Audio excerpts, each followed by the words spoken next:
আসসালামু আলাইকুম সুপ্রিয় শিক্ষার্থীরা, সবাইকে স্বাগত জানাচ্ছি। আমি মোহাম্মদ সামাদ খান, প্রভাষক, হিসাব বিজ্ঞান বিভাগ, ঢাকা কলেজ, ঢাকা। আশা করি তোমরা সকলেই সুস্থ আছো এবং নিরাপদে আছো। সবাই যে যার বাড়িতে অবস্থান করছো, বাড়িতে থেকেই রীতিমতো ক্লাসগুলো করছো। প্রিয় শিক্ষার্থীরা, আজকে অনার্স সেকেন্ড ইয়ারের ফিনান্সিয়াল অ্যাকাউন্টিং এর আজকে যে অধ্যায়টি করাবো, অধ্যায়ের প্রথম ক্লাসটি হচ্ছে property plant and equipment.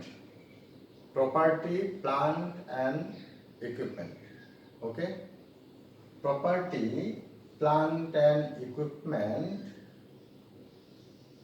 International accounting standards অর্থাৎ IAS, international accounting standards 16A বলা হয়েছে প্রপার্টি প্ল্যান্ট অ্যান্ড ইকুইপমেন্ট সম্পর্কে, ওকে। প্রপার্টি প্ল্যান্ট অ্যান্ড ইকুইপমেন্ট কাকে বলে বা কি বোঝায়?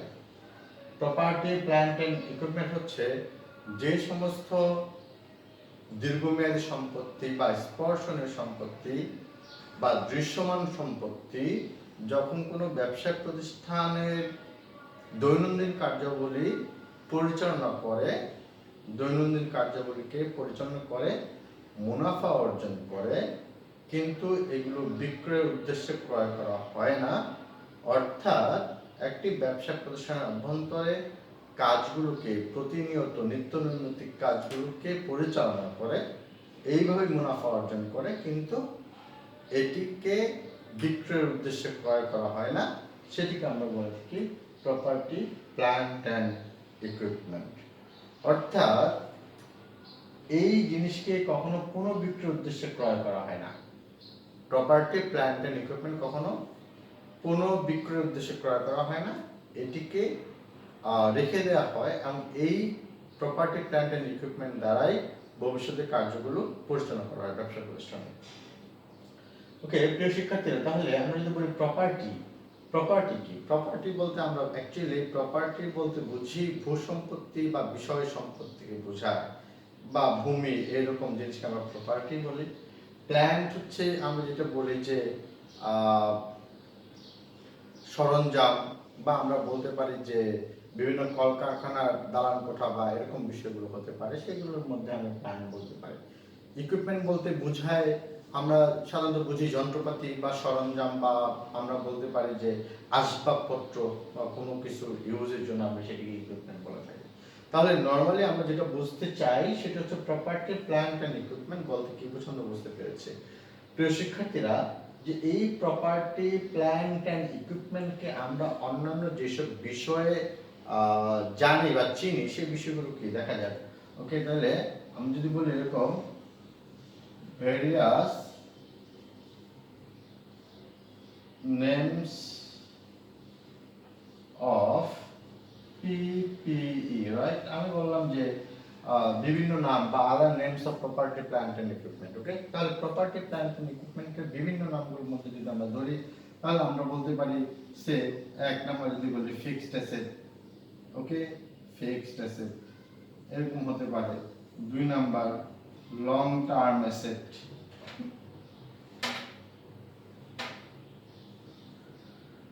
তিন নাম্বার আমরা কি বলতে পারি? তিন নাম্বার বলতে পারি যে এটাকে ব্লক অ্যাসেট বলা যেতে পারে, ব্লক অ্যাসেট। চার নাম্বার এটাকে আমরা বলতে পারি নন কারেন্ট অ্যাসেট, তার মানে অচলতি, নন কারেন্ট অ্যাসেটস, ওকে। এগুলাকে আমরা বলতে পারি fixed asset, long term asset, block asset, non current asset, আমরা বলতে পারি অপারেশনাল অ্যাসেট, রাইট? এই যে আমরা বলেছি পরিচালনাগত কাজে লাগে, তাই না? Operational asset, okay. এছাড়াও আমরা বলতে পারি যে প্লান্ট এন্ড ইকুইপমেন্ট,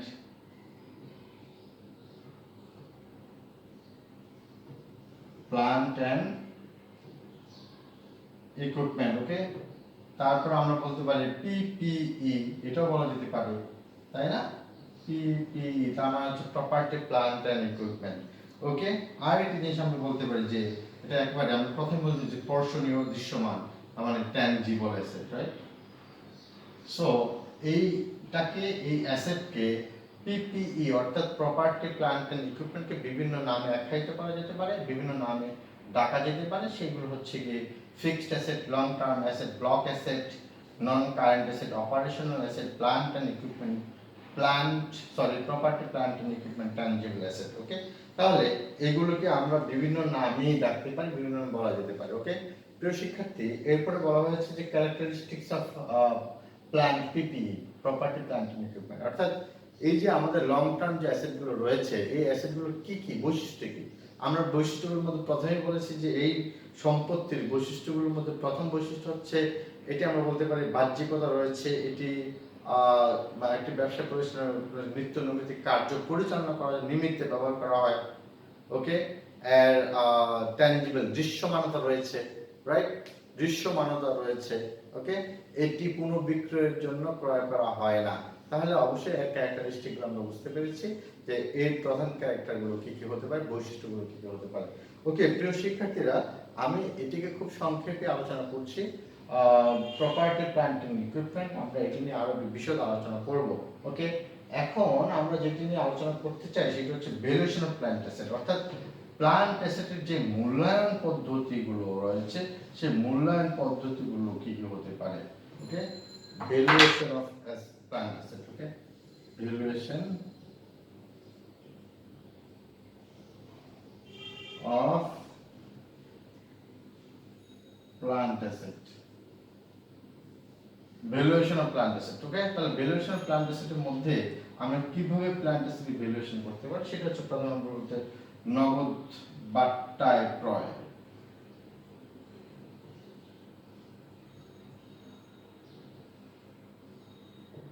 নগদ বাট্টায় ক্রয়, আমরা এটাকে বলতে পারি যে পারচেজ অন ক্যাশ ডিসকাউন্ট। তারপর আমরা বলতে পারি এটাকে বিলম্বিত ঋণ চুক্তি। তারপরে আমি বলতে পারি এটিকে এককালীন নগদ ক্রয়, এককালীন নগদ ক্রয় বলা যেতে পারে।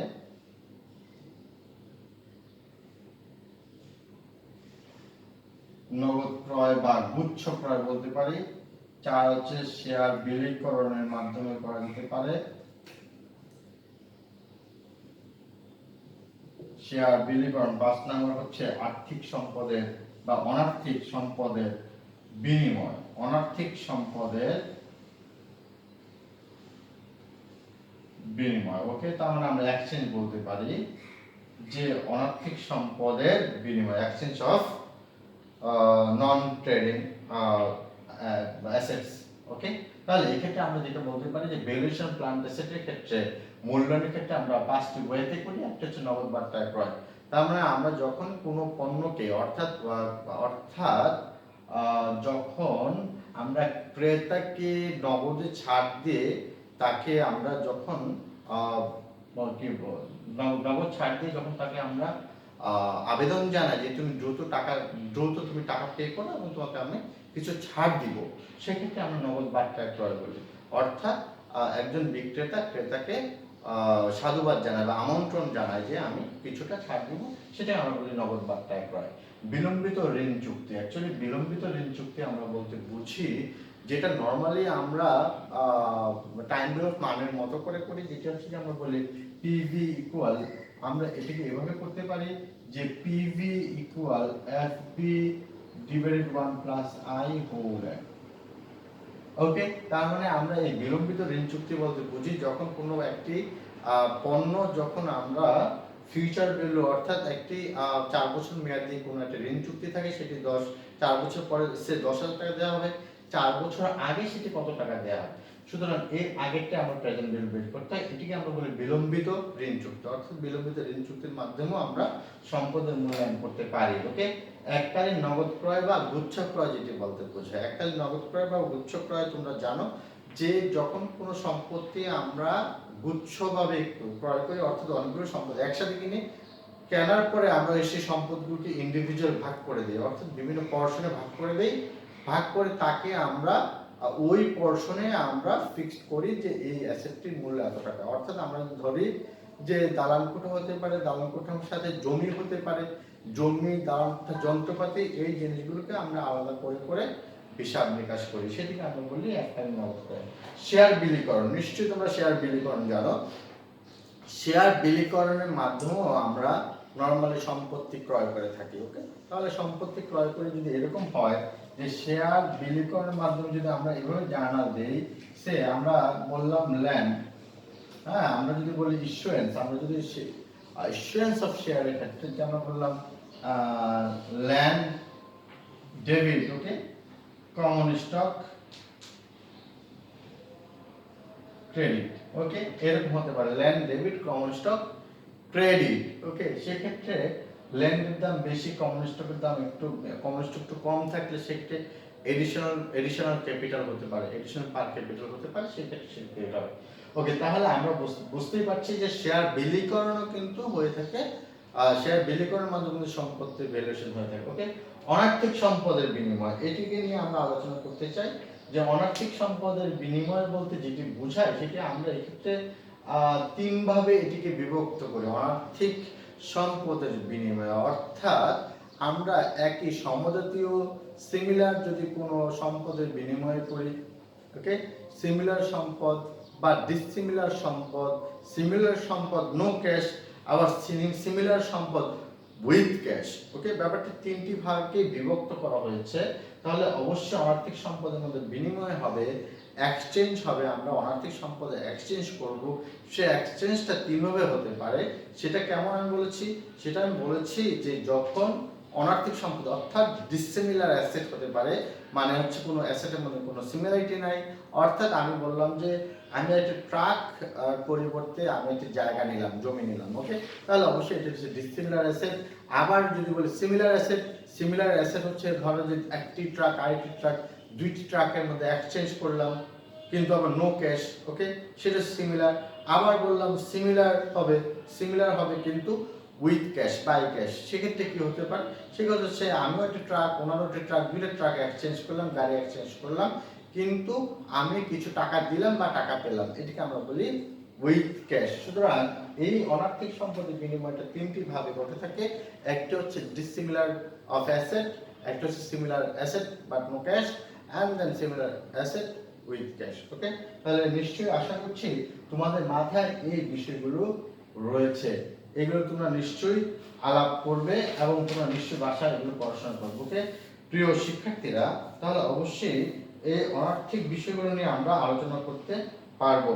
ওকে, প্রিয় শিক্ষার্থীরা, এই অনার্থিক সম্পদের নিয়েও আমরা অনেক সময় জার্নাল শিখতে হবে, আমাদের জার্নাল দিব।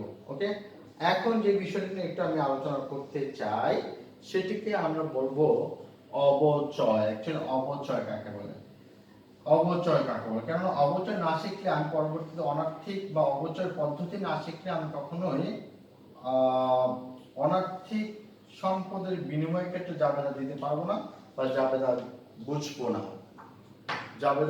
না। ওকে, তাহলে একটু অবচয়, তাহলে এক্ষেত্রে আমরা অবচয় নিয়ে একটু আলোচনা করব।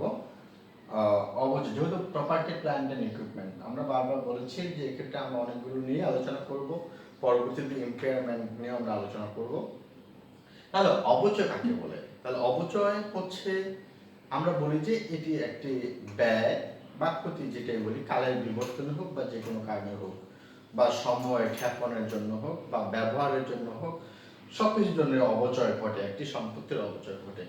অথবা সম্পত্তিকে যখন আমরা একটি সম্পত্তিকে তার আয়ুষ্কালের মধ্যে যখন খরচ হিসেবে বন্টন করি, তখন খরচের বন্টন করার প্রক্রিয়াই হচ্ছে অবচয়।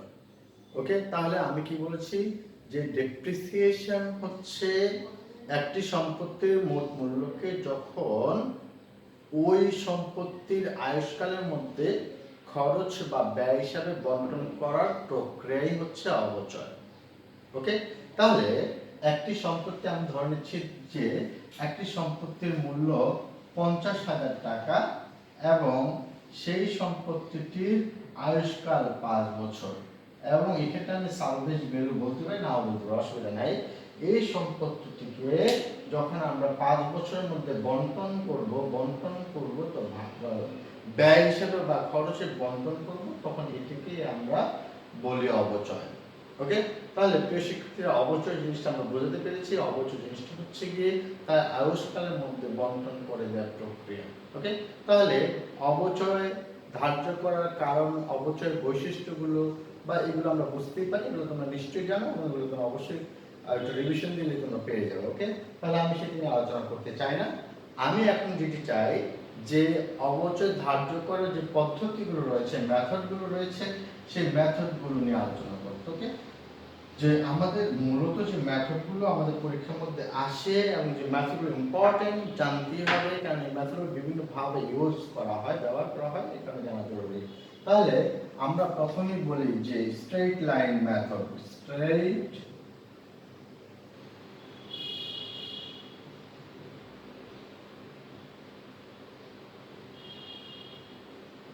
Straight line method. ওকে, তাহলে এটাকে আমরা বলি স্ট্রেইট লাইন মেথড বা সরলরৈখিক পদ্ধতি। ওকে, সরলরৈখিক পদ্ধতি বলতে আমরা কি বুঝি? আমরা বুঝি যে পদ্ধতিতে প্রতি বছর অবচয়ের পরিমাণ সমান হয়, যে পদ্ধতিতে প্রতি বছর অবচয়ের পরিমাণ সমান হয়, সেটাকে আমরা বলি সরলরৈখিক পদ্ধতি। ওকে, তাহলে সরলরৈখিক পদ্ধতিতে অবচয়ের সূত্র, বার্ষিক অবচয় যদি আমরা বের করতে চাই, তাহলে বার্ষিক অবচয়ের ক্ষেত্রে আমরা বলতে পারি যে বার্ষিক অবচয়ের সূত্র depreciation. Okay, depreciation equal cost minus salvage value divided estimated useful life. Okay, এখানে আমরা বলতে বুঝেছি cost minus salvage value divide estimated useful life. এক্ষেত্রে কস্ট বলতে কি বোঝায়? অ্যাকচুয়ালি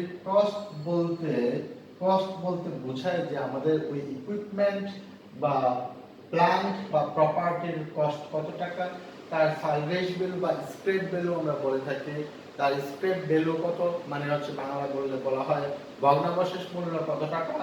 তাহলে ক্রয় মূল্য থেকে ভগ্নাবশেষ মূল্য বাদ দিয়ে তাকে এস্টিমেটেড ইউজফুল লাইফ অর্থাৎ অনুমিত আয়ুষ্কাল দিয়ে ভাগ করলে আমাদের ডেপ্রিসিয়েশন বের হয়ে যাবে। ওকে, তাহলে ডেপ্রিসিয়েশন বের করার আরো অন্যরকম পদ্ধতিও রয়েছে, সেটাকে আমরা বলি যে রেট অফ ডেপ্রিসিয়েশন। যদি বলি rate of depreciation, okay, rate of depreciation straight line মেথডে, তাহলে সেক্ষেত্রে আমরা কি বলবো? 100% ডিভাইডেড n, রাইট? অর্থাৎ 100% কে আমরা n দিয়ে ভাগ করব। ওকে, 100% কে আমরা কি করব? n দিয়ে ভাগ করব, অর্থাৎ n হচ্ছে এস্টিমেটেড ইউজফুল লাইফ, অর্থাৎ আমরা এটাকে n এস্টিমেটেড ইউজফুল লাইফ চিন্তা করব, তাহলে রেট অফ ডেপ্রিসিয়েশন বের হবে। তাহলে রেট অফ ডেপ্রিসিয়েশন বের হলে আমরা কি করব? তখন আমরা ইয়ারলি ডেপ্রিসিয়েশন বের করব, ইয়ারলি ডেপ্রিসিয়েশন বের করব। ইয়ারলি ডেপ্রিসিয়েশন বের করতে হলে তখন আমরা কি বলব? Cost minus salvage value into rate of depreciation. Okay, তাহলে আমরা নিশ্চয়ই এই পদ্ধতিতে চাইলে একটা অঙ্ক করাতে পারবো, একটা অঙ্ক করে দেখাতে পারবো, তাতে কোনো প্রবলেম নেই। কিন্তু আমাদের কিছু অনুমান বা শর্তসমূহ অবশ্যই থাকবে, শর্ত নিয়ে আমাদের আপাতত আলোচনা না করলেও চলবে। ওকে, শর্ত নিয়ে আমাদের আলোচনা না করলেও চলবে, কিছু আমাদের অবশ্যই অনুমান বা শর্ত রয়েছে, সেটার উপর নির্ভর করে আমাদের স্ট্রেট লাইন মেথড। ওকে, তাহলে আমরা জাস্ট প্রথমে এখন আমাদের প্রাথমিক আলোচনার মধ্যে যেটি আমাদের জানা দরকার সেটা হচ্ছে স্ট্রেট লাইন মেথড আমরা কিভাবে ডেপ্রিসিয়েশন বের করব এবং কিভাবে রেট অফ ডেপ্রিসিয়েশন বের করব, কিভাবে ইয়ারলি ডেপ্রিসিয়েশন বের করব। ওকে, তাহলে প্রিয় শিক্ষার্থীরা তোমরা নিশ্চয়ই বুঝতে পেরেছো যে আমরা কিভাবে বের করতে পারি। এরপরে আমাদের 2 নাম্বার যেটি বলা হয়েছে যে ডিমিনিশিং বা ডিক্লাইনিং মেথড, ওকে, বা রিডিউসিং মেথড। ডিমিনিশিং মেথড বা written of method, diminishing method, reducing method বা রিটেন অফ মেথড, যেটি বলি আমরা ডিমিনিশিং মেথড। ডিমিনিশিং মেথডে অ্যাকচুয়ালি আমরা যদি বলি ডেপ্রিসিয়েশন বের করতে চাই, তাহলে ডেপ্রিসিয়েশন বের করতে গেলে কি বের করব? 1 minus root over n into salvage value divided c into 100, ওকে, into 100। তাহলে আমরা নিশ্চয়ই বুঝতে পেরেছি কি যে আমাদের সূত্র হচ্ছে যে উপরে সালভেজ ভ্যালু বা আমরা s বলি যে s salvage value divided c cost বা ইনিশিয়াল কস্ট ইনটু 100। তাহলে এই ক্ষেত্রে আমরা যদি এটিকে একটু বিবৃতি করতে চাই, তাহলে বিবৃতি করতে গেলে আমরা বলেছি যে ক্ষেত্রে n হচ্ছে number of years, n number of years, s n number of years, s হচ্ছে salvage value,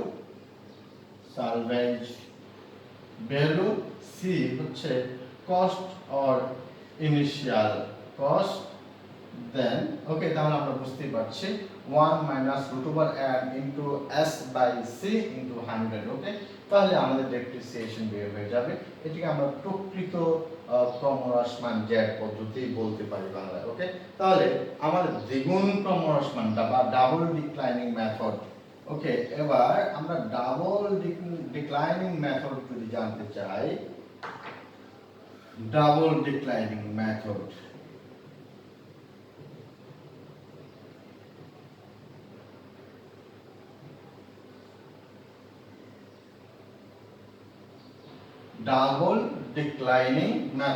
ডাবল ডিক্লাইনিং মেথডে কি বলা হয়েছে? অ্যাকচুয়ালি ডাবল ডিক্লাইনিং মেথড বা আমরা যদি ডিক্লাইনিং মেথড বলি, এগুলো হচ্ছে গিয়ে সব সময় বা ডাবল ডিক্লাইনিং মেথডে যেটি হবে সেটা হচ্ছে গিয়ে প্রথম বছর অবচয়ের পরিমাণ বেশি হবে, তার পরবর্তী বছরগুলোতে অবচয়ের পরিমাণ আস্তে আস্তে কমতে থাকবে, ওকে। তার মানে হচ্ছে প্রথম বছর অবচয়ের পরিমাণ বেশি থাকবে, তারপরের বছরগুলোতে অবচয়ের পরিমাণ কমতে থাকবে। তাহলে অবশ্যই ডাবল ডিক্লাইনিং মেথডটি আমরা বুঝতে পেরেছি।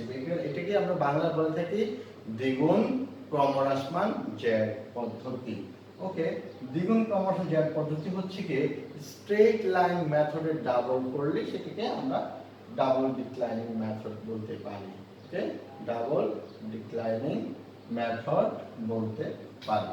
তাহলে ডাবল ডিক্লাইনিং মেথড হচ্ছে আমি বলেছি 100% divided n into 2। তার মানে আমরা আমাদের এখানে রেট অফ ডেপ্রিসিয়েশন বের করতে হবে। তাহলে আমরা রেট অফ ডেপ্রিসিয়েশন বের করতে পারবো, নিশ্চয়ই আমরা ডাবল ডিক্লাইনিং মেথড তাহলে পারবো, ওকে। তাহলে ডাবল ডিক্লাইনিং মেথডের কথা বলা হয়েছে, নিশ্চয়ই তোমরা ডাবল ডিক্লাইনিং মেথড করতে পারবে। দেন 4 নম্বরে আমরা বললাম production unit,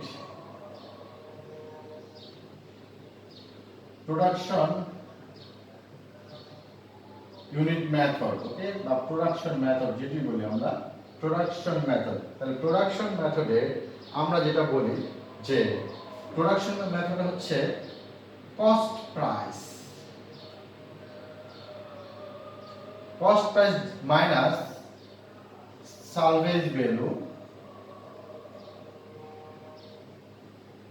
divided cost price minus salvage value divided total production,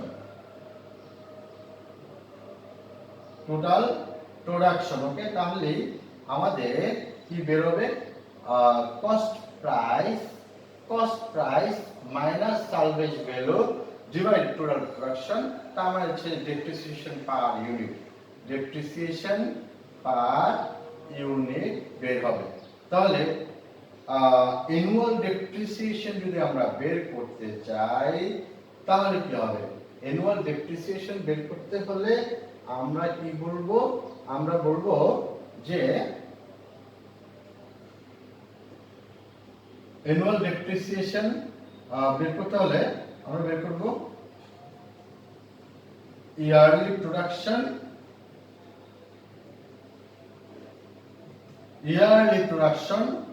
into depreciation per unit, ওকে। তাহলে অ্যানুয়াল ডেপ্রিসিয়েশন যদি আমরা বের করতে চাই তাহলে সেটাকে আমরা বলবো ইয়ারলি প্রোডাকশন, যে আমরা এক বছর কত প্রোডাকশন দিয়েছি সেটা 2003 যাই হোক average yearly production into depreciation per unit, এটা হচ্ছে depreciation per unit. Because total cost price যদি আমরা ধরি, টোটাল কস্ট প্রাইস থেকে সার্ভিস ভ্যালু বাদ দিলাম, বাদ দিয়ে এবার টোটাল প্রোডাকশন দিয়ে যদি আমি ভাগ দিই, মানে যত উৎপাদন করছি টোটাল প্রোডাকশন দিয়ে যদি ভাগ দিই একটি লাইফ ইয়ারে, ভাগ দিয়ে তখন ডেপ্রিসিয়েশন পার ইউনিট পাওয়া যাবে। এবং সুতরাং অ্যানুয়াল ডেপ্রিসিয়েশন বের করতে হলে ইয়ারলি প্রোডাকশন কত হবে ইনটু ডেপ্রিসিয়েশন পার ইউনিট করলে আমাদের প্রোডাকশন মেথড হয়ে যাবে, বা উৎপাদন একক প্রক্রিয়ায় আমাদের অবচয় বের করা যাবে। ওকে, দেন আজকে আমরা লাস্ট একটি ওয়ে শিখবো, সেটিকে আমরা বলে থাকি, সেটি হচ্ছে sum of years digit method. Sum of years digit method. Okay, sum of years digit method অর্থাৎ আমরা এটাকে বাংলায় বলে থাকি বর্ষ সংখ্যার সমষ্টি পদ্ধতি। বর্ষ সংখ্যার সমষ্টি পদ্ধতি। যখনই আমরা এটি করতে যাব তখন অবশ্যই আমাদের সূত্র জানতে হবে n × n + 1/2, অর্থাৎ কিছু সংখ্যার সমষ্টি, অর্থাৎ আমাদের যখন 1 2 3 এরকম সংখ্যা আমরা যোগ করতে যাব তখনই আমাদের এই সূত্রটা জানতে হবে যে n × n + 1/2। ওকে, মানে কনজিকিউটিভ বা ক্রমিক নাম্বার যে সামেশন বের করতে চাই তাহলে এই সূত্র জানতে হবে n × n + 1/2। যেমন আমি যদি বলি এরকম 5 বছর, টোটাল 5 বছর। ওকে, টোটাল 5 বছরের জন্য শিখতে গেলে তাহলে 5 × 5 + 1/2, তাহলে কত হবে বলতো? 15 হবে, তাই না? যদি এটিকে আমরা এভাবে ভেঙে করি 5 = 5 + 4 + 3 + 2 + 1, তার মানে হচ্ছে 5 × 4 = 9, 9 আর 3 = 12, 13 14 একটা 15। ওকে, তার মানে আমরা এভাবে করতে পারি, কিন্তু আমাদের এইভাবে করাটাই বেটার। ওকে, প্রিয় শিক্ষার্থীরা, তোমরা নেক্সট ক্লাসে পর্যন্ত সবাই ভালো থেকো। Thank you.